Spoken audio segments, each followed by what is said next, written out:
দুঃখী, সামনেই তো বর্ষাকাল আসছে, মুরগিগুলোর থাকা তো অসুবিধা হয়ে যাবে।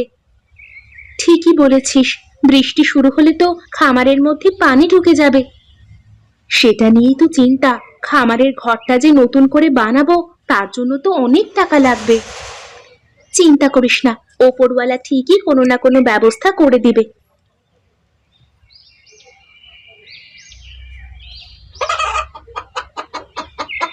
দেখ সুখী, কতগুলো ডিম পেড়েছে আজকে। তাই তো দেখছি। এক কাজ কর, তুই আজকে ডিমগুলো বাজারে নিয়ে বিক্রি করে আয়, আমি ততক্ষণে রান্না বসিয়ে দিই। আজকে কি রান্না করবি আপু?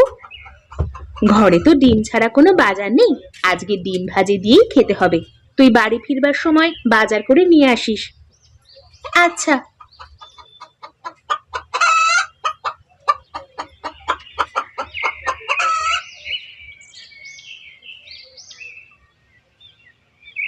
ডিমগুলো আমাকে দিয়ে তুই হাত মুখ ধুয়ে নে, বাজারে যেতে হবে।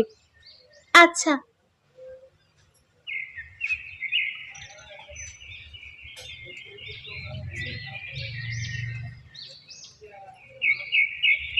কিরে, তোর রান্না শেষ হলো? হ্যাঁ, শেষ। তুই মাদুরটা নিয়ে এখানে এসে বস।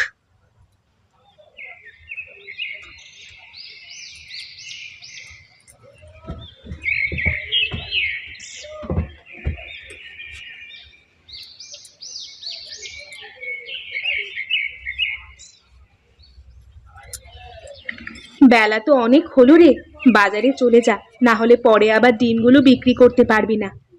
ঠিকই বলেছিস। তা কত করে পিস বিক্রি করব? প্রতি পিস ডিম 10 টাকা করে চাইবি। আচ্ছা।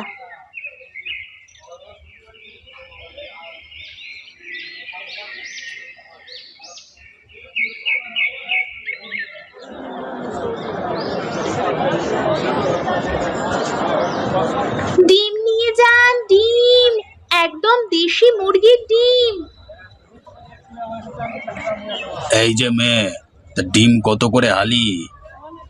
40 টাকা করে হালি। কিছু কম রাখা যাবে না? না। আচ্ছা, তাহলে আমাকে 1 হালি দাও। এই নাও তোমার টাকা।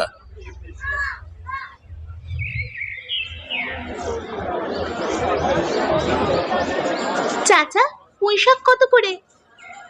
20 টাকা কেজি করে। আমাকে 1 কেজি দেন।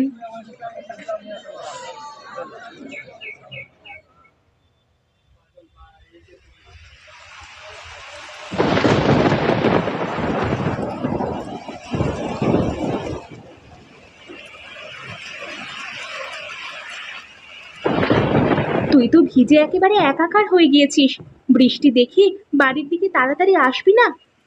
যখন বাড়ির দিকে রওনা দিয়েছি তখন আকাশ পরিষ্কার ছিল, হঠাৎ করে বৃষ্টি নামলে আমি কি